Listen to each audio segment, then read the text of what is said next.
Hello, Steve here with Phantom History, and thank you so much for your support of the podcast through Patreon. I hope you're enjoying the bonus material I'm providing, and I hope you're looking forward to what's coming up in the future. I also wanted to ask a favor of you. If you know of a friend or a relative who you think will enjoy the podcast and the bonus content, please have them check out the Patreon tiers and see if they'd also like to support the podcast so I can continue to provide this unique experience to everyone. Thanks so much. Okay, hey everybody, Steve here with Phantom History, and I'm excited to welcome Steve Nelson on the podcast with me today. Steve and I have been chatting through the Phantom History Facebook page and about all things paranormal, so I'm really excited to bring you on, Steve. Before we dive in, tell me a little bit about yourself. You're in New Smyrna, Florida, if I remember right. Yep. How long have you been interested in the paranormal? Well, I've always experienced things growing up. It's always been a part of my life. Whenever I was very little, up until I was about 19 years old, I really didn't experience anything malevolent or outrageous. It was just little spiritual things, just hearing voices or just strange things, seeing things out of the corner of my eye. Nothing major. Mhm. But I guess I've been into it my entire life. But what really got me into the paranormal investigating was the experience I had when I was 19. So, I have to ask, what was that experience that you had at 19? Where were you? What happened to you? Oh, Lordy. Okay, well, oh man, I just graduated from a job corps in Illinois, and my brother-in-law and my sister, they wanted me to come back home and stay with them. And I was like, okay. And they didn't really explain their situation to me very well. And whenever I got there, they picked me up at the bus station, brought me back, and they started walking into a camper that's parked in the driveway to a very nice, beautiful house. Okay. The house is empty, and it was my brother-in-law's mom's house. She owned it, but nobody lived in it.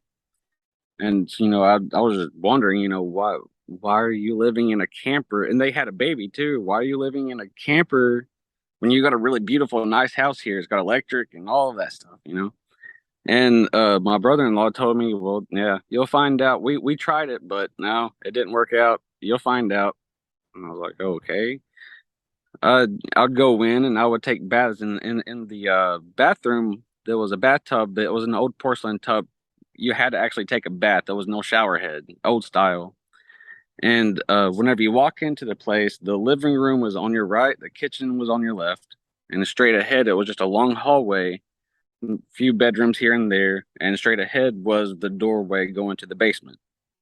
Well, one of those doors in the hallway was that bathroom, and I would go in there every night after work and just take a bath, and chill. A couple weeks passed and nothing happened. I'd be in there by myself really late.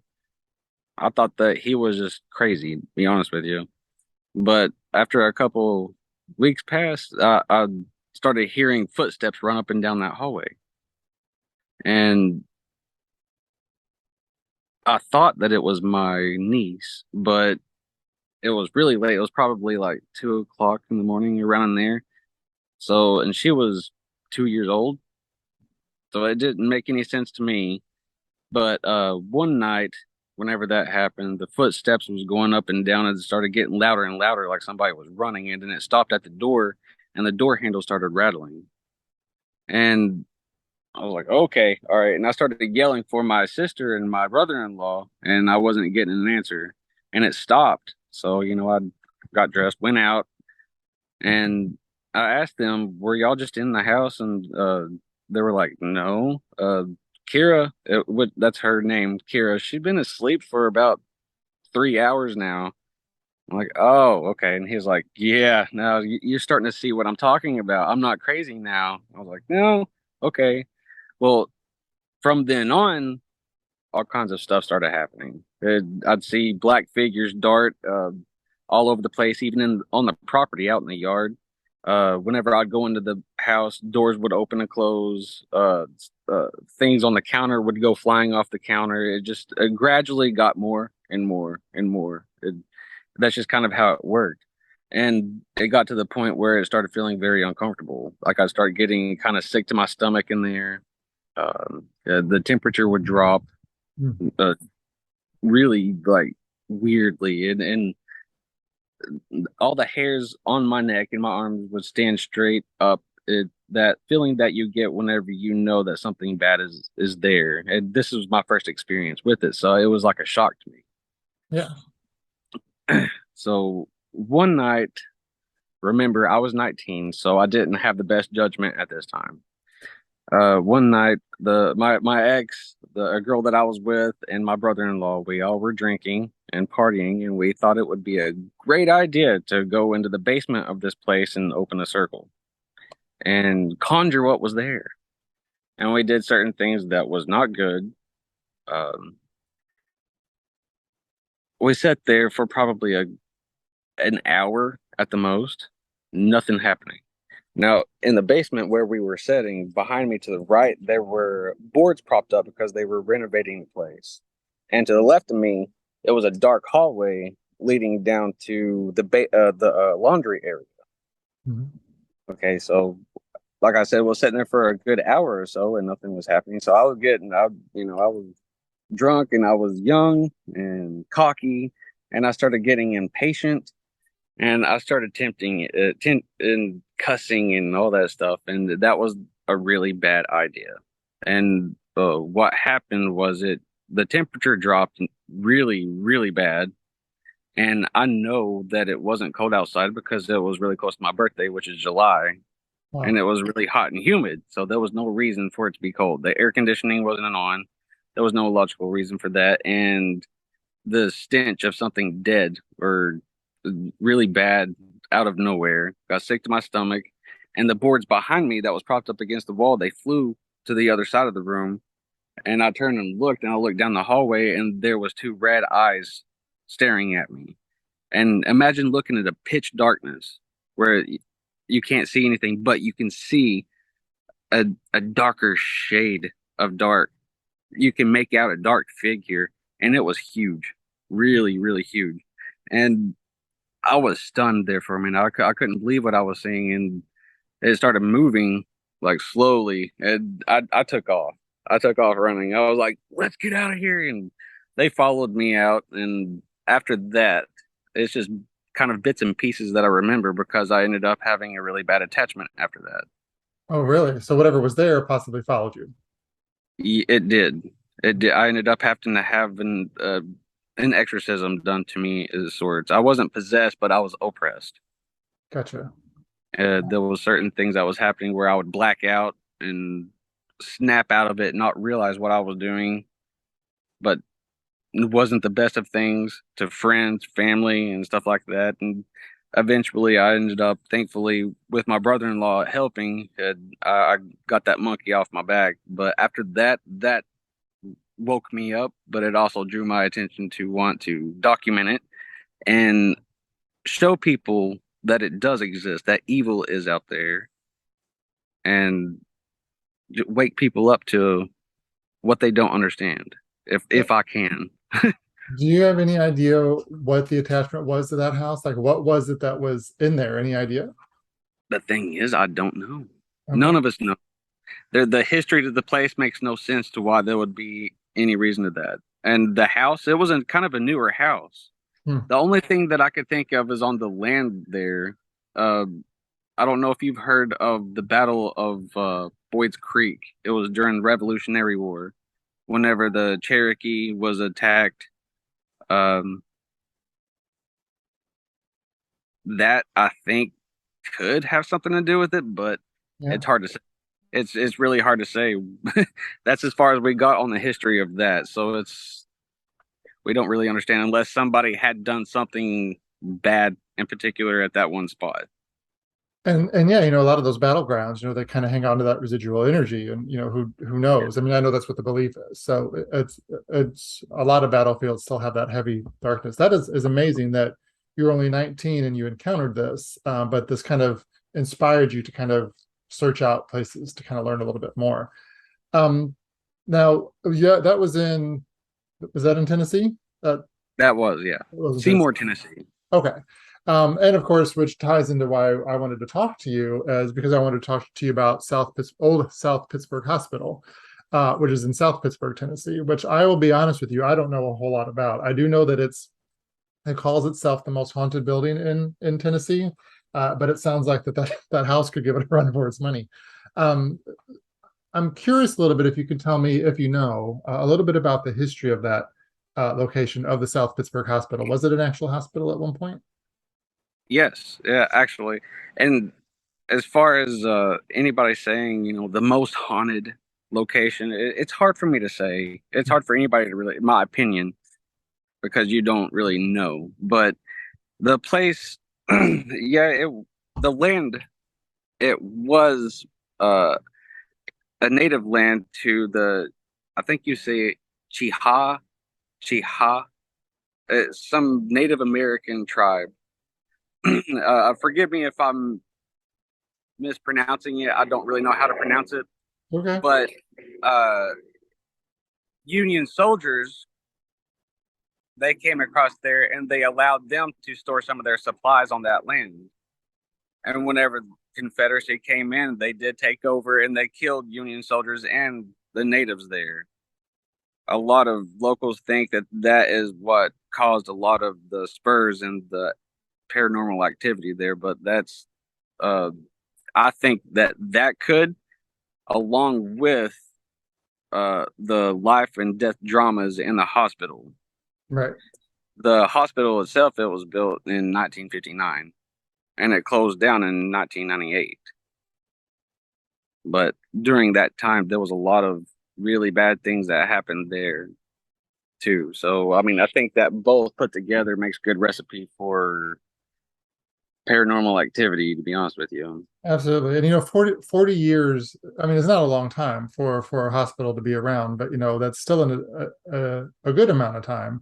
The building's Mhm. still standing, and like you said, the history of the land before then. So, tell me a little bit about your experience there. Did you go there as like a formal investigation to learn about the building, or what is your connection? Yes. Yeah, I went there as a formal investigation. I mean, I learned some of the history of it as best as I could. The people, it was like a so quick thing. They didn't really have much time to sit with me and tell me much of it. I had to do a lot of my research on my own. Okay. But I do know that the place also is sets on limestone and it's got a natural spring, which makes good for a good conductor for that kind of energy Mhm. to go along with it. So whenever I was there, I found out that there was a nurse that they called the naughty nurse. We don't know her actual name, but before we even started and conducted our investigation, we were walking around the place during the day, and my sister, she was doing Marco Polo. I don't know if you know that app or not, but she was doing that with my father. It was a video thing, Okay. and she was walking up and down the hallways. And I think I sent you a picture of this actually. Yes. But she captured a full-bodied apparition. In the video, it shows a nurse walking out, and you can tell because of the hat, the nurse hat and everything. She had the dress on and everything. Whenever she moved, it was clear. Right. She walked out past her and then turned around and went back into one of the rooms. And that was before we even conducted our investigation. And to get a full-bodied apparition like that during the day, that is very rare. That was during the day. It Wow. was during the day, yes, Uh, early. what part of the building were you in? You said you were like in a hallway? Yeah, we were in the hallway right off the main entrance. That's amazing. And not many people get to see that. And you saw it in real time as well as on video? Like, did you actually see it in front of you? Or was it when you were Uh, reviewing it later that you it saw it? was well, she didn't notice it until my dad seen it. He pointed it out and said, "Go back and look at that video and tell me what you see and look very closely behind you." And then she seen it and then she showed the rest of us. Wow. And we're that was really cool. Got something we didn't even know it. Right, exactly. And how it happened. And um throughout the investigation, I mean, it was just a continuous thing because I had a DVR system set up. I had cameras set up everywhere, and we were getting constant orbs. We were getting things moved around. But what really, whenever it got late, we went down into the boiler room, and I was walking around down there with my brother-in-law, and the only thing I could see was the screen on my camcorder. and we were walking through a really dark hallway, and I seen on the ground there was a pinnacle drawn out on the ground, and I couldn't tell you what happened there, but whenever I looked down to look at that, my back started burning really bad. And I told my brother to shine the light on it and take a picture of it, and there was three scratch marks all the way from the top of my back to the bottom. Wow. And it burned though. It didn't feel like a scratch. It just burned really bad. And we walked around down there for a little bit, and then I started feeling really tired and nauseous and stuff. So I was like, let's step outside and get fresh breath of air, And whenever we did, I had three marks on my neck that I didn't feel, and three marks that's supposed to be mocking of the Trinity. Ah, So right. that is supposed to be evil, dark. So Do you think your experience as a 19-year-old has anything to do with your ability to sense this stuff now? Do you think there's a connection there? I think it has enhanced it. Yeah. I think that was something that happened there that did enhance it a little bit. Because I've heard people say that, if they've had an experience early on, more than likely they can be open to it or more connected, or something kind of tethers them to that. So that sounds kind of like what's going on here. Yeah. I mean, that sounds terrifying. So you may have already shared the story, but for you on that experience, what, other than the photograph or the video, and that, is there a moment in that investigation where you were just like, I am terrified, or something is definitely here with me?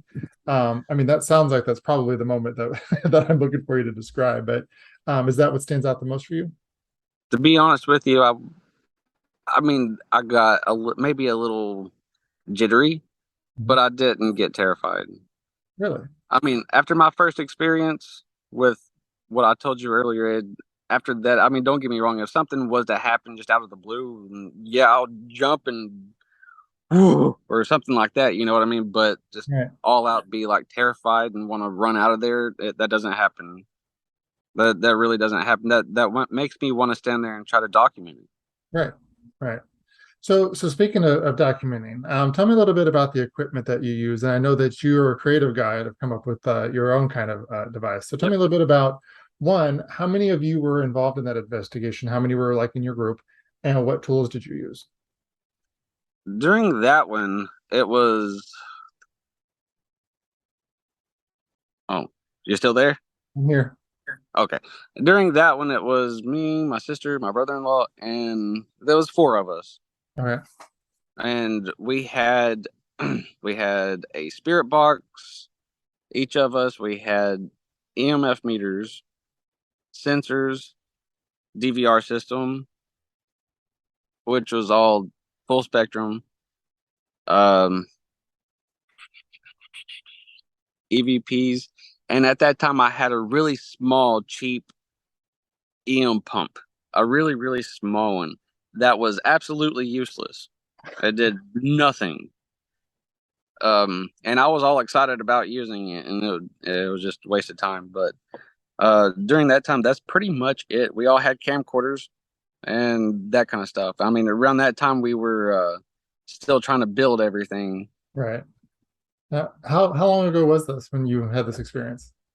Uh, at Old South, Yes. Yeah. this was probably 2015, maybe. Okay. So about 8 years or so ago, 8 or 9 years ago. Yeah. Okay. Yeah. And and it's amazing. It's hard to think that 2015 was that far ago. It's Yeah. crazy. No. But a lot of technology has improved since then already. I mean, just look at us here on Zoom. I mean, we wouldn't have had this, that long ago. Um, Right. so you're right. I'm sure you've seen things improve with investigations, and you've gotten a little bit creative with what you used to investigate with. Tell me a little bit I about that. have. Well, like I was saying, that EM pump that didn't work well at all, but the idea of it, I got to looking into it, and I figured out a way to actually make one work. And I mean, I didn't know it would work until I actually tried it for the first time. But I tested it with an EMF meter, which I don't really even use those anymore, but I do use it to test this kind of stuff. I Mhm. used it to test that EM pump, and I couldn't step maybe a foot away, and it would barely even read. Mhm. with mine, I can walk 12 feet away and it'll read So you're kind of able to bump up the sensitivity of it. a whole lot, Yeah. a whole lot. And with my device, it does give them a whole lot of energy. Whenever I first tried it in the house, I used to work at a place in St. Augustine for Ghost Augustine. I was their paranormal investigator, and I just wanted to test it out one night, and it was a very peaceful night. Nothing was happening. It wasn't active whatsoever. And I went into the place, and there was a DVR system, a screen for the DVR system set up in the kitchen, and there was cameras set up in the rooms. I walked in and I plugged up my pump, walked back into the kitchen and looked at the screens, and I was the only one there. And then stuff started happening. Orbs started going crazy. Only in that one room, though. They were manifesting really crazy, and the temperature dropped. And I was like, "Oh, I know this feeling." And then just a little bit, as I'm sitting there just amazed by it, the light comes on by itself. Like the overhead light? Mm-hmm. In one room, in that one room, the light just comes on by itself. So I started using it every now and then through other nights that I was there. And I don't, you know what an SLS camera is? Yes. Yeah. We had one of those there, and every time that I would use my pump, I would always aim it at my pump, and there would always be one or two anomalies, either standing or sitting on top of it, always. And the last night that I was there, we've got a thing called a PultraScript, and it's kind of like an Ovulus that's got like a dictionary in it. And I didn't have my pump with me that last night.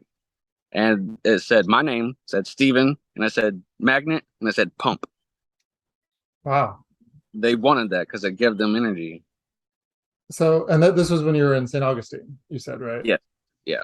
So there's some validation there telling you that this works and you need to take this with you on investigations. Yes. Have you taken it back to the hospital in Tennessee yet with this new equipment or not yet? Not yet. No. Do you I'm plan to? not.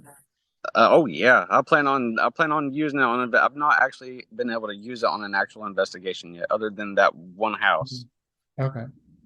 Um, Going back to Old South Pittsburg Hospital, just to kind of get an idea of this place, how large of a building is that? Is it fairly large? Is it like a hospital we think of today, or is it a much smaller? Can you just... Oh, it's extremely big. I don't remember exactly how big.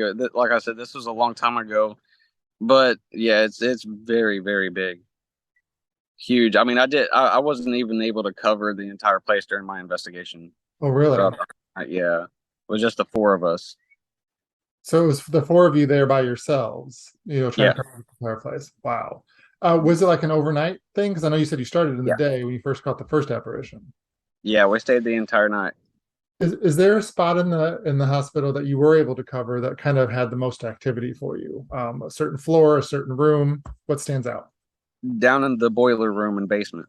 So that was the most active spot. Yes. Okay.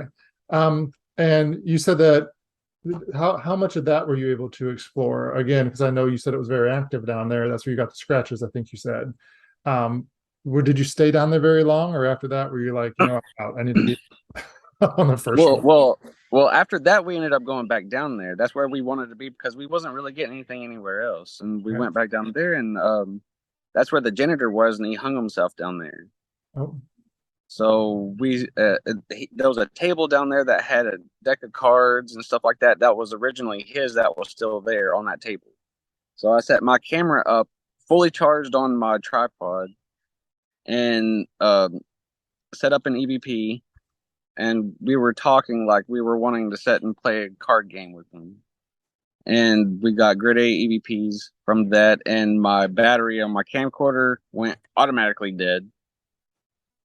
And I don't know if it was bolts, screws, or rocks or something, but they were being thrown at. It was like a big shop fan. It was like stuff just being thrown up against it out of nowhere. oh, so you could hear something like banging on it. Is that what you mean? Yeah, but you can see the stuff flying and hitting, but you couldn't see where it Oh, was coming from. And you could hear it. It was really loud. Yeah. wow. Do you think it was that janitor, or do you think it was somebody else, or do you have any idea? It's hard to say. Yeah. Especially, well, I mean, I would have thought it would have been, but after me getting scratched, that wasn't. I personally, in my opinion, I don't think that was human. Okay. So there may be a mixture of things in that location, things that were once walking with us humans or whatever, but maybe something even darker is what you're saying. That's what I believe. Yeah. Wow. So I'd be interested on your theory on that, especially considering your experience when you were 19. What do you think draws those kind of energies to a place? Like why there? Is it because of the land, like you said before? Is it a combination of things? Is it a person? What do you think draws that really dark stuff? Well, honestly, I mean, anything like that does look for any kind of negative energy to get to us in any way possible. I mean, that's like I said, this is my opinion, Right. my theory. But you know how during a war or a massacre or anything like that, I think that gives them the perfect energy to manifest. They want that kind of stuff to happen. Hmm. Um, Anything dark, it's just it opens a door for them to come in. That's what I believe. Right. Right. And And honestly, I don't know what else could have happened there if some kids could have broke into that hospital and done some dark stuff to try to, like I did at the old Seymour house. right. I don't know. It's hard to say, but there's so many things that could draw them in. But I think that anything negative like that, just like, like you've heard of the Sally house or anything like that, anything dramatic. Uh, Well, and like you said, we don't know what we don't know. We don't know who has been through there, who has stayed there, who has died there. So there's all that unknown history to uncover, which is a whole other conversation that we could yeah, have about it. So these historic locations are what have always fascinated me, because they have, there's actually written documentation of what they were and what happened there. Then there's this whole other side of what we don't know what happened there. It sounds like to me, based on our conversation, that you think that there may be a mix of entities there, nurses, there are. normal patients, something darker. Is that kind of what you believe? That is absolutely what I believe. Okay. Absolutely. I mean, there's a psych ward there, and any insane asylum that I've ever heard of does have dark energy Hmm. because usually patients from a long time ago were mistreated Right. or were there tuberculosis hospitals and stuff like that. There's something dark there, some way, shape, or form, where there was a lot of stress, a lot of loss, heartbreak, anything negative. Right. Yeah. All that carries over. And, I've done some episodes on different asylums and tuberculosis hospitals, and there's always so much activity and so much shady stuff that happened that, we found out about later. Um, Hospitals, of course, that's where the sick and the injured go. That's also where a lot of people die. Mm. So I got to ask, is there a morgue area or anything like that in this place that you Yeah, were yeah. able to explore? What was that like? Uh, it was peaceful, honestly. Really? Surprisingly, that was peaceful. The Oh, most active part of it was, like I said, the boiler room and the basement. But I think it's different from for anybody. We all have like a familiar right. that And, kind and of I'm thing. I'm glad you said that because reading on this building, since you told me about it, I've just done a little bit of research. I want to do a lot more. But everybody seems to have a different experience. I have some Mm, people saying, "Oh, the third floor is way more active than the first floor," but you're saying yeah, the boiler room was for you. So, it depends on who you are and what you have and yeah, what spirits, I guess, are around. yeah. Um, you said this was in 2015 when you were investigating there, and you do hope to go back. What was one of your, and again, you may have already answered this because you had a lot of surprises, but what was your big surprise of your visit to this location? Obviously, you went knowing it was haunted, that you were likely going to run into something. Is like the capturing that image of the nurse the big surprise? Was the scratch big surprise, or was there something else? Honestly, all of it was. Everything that I got from it was because any place that I go in and investigate, even though I might read up or hear from other people that a place is really haunted, Mhm. I always walk into an investigation skeptical. I have to see it for myself. Right. I do believe in it, but I have to see it for myself.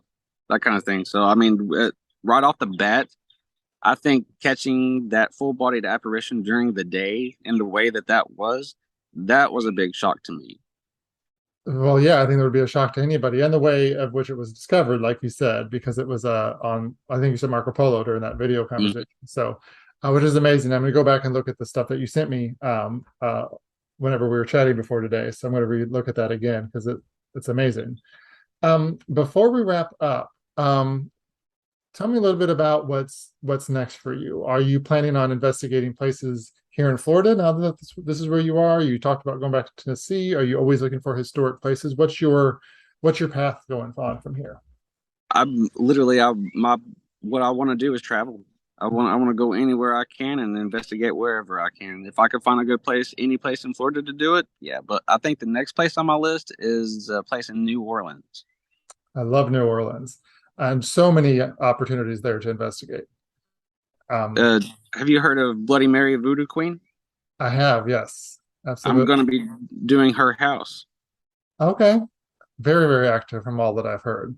Hmm.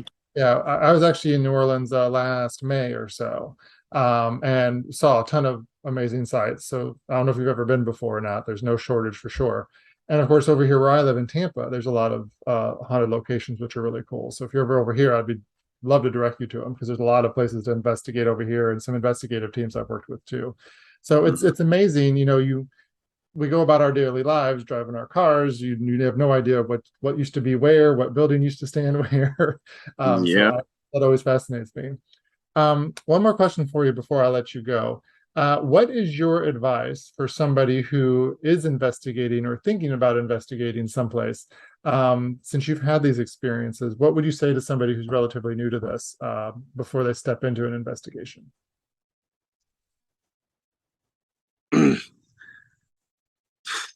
Be skeptical. Be skeptical. Look for logical reasons. Right. Absolutely protect yourself. Uh, have faith. Have faith. And if you do feel something negative around you, don't be dumb like me and just stick around. Because I do.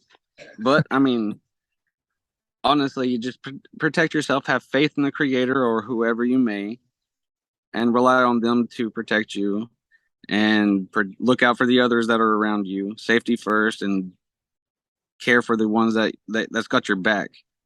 And definitely just look for logical reasons. Don't go and jump to think that just anything is paranormal right off the bat.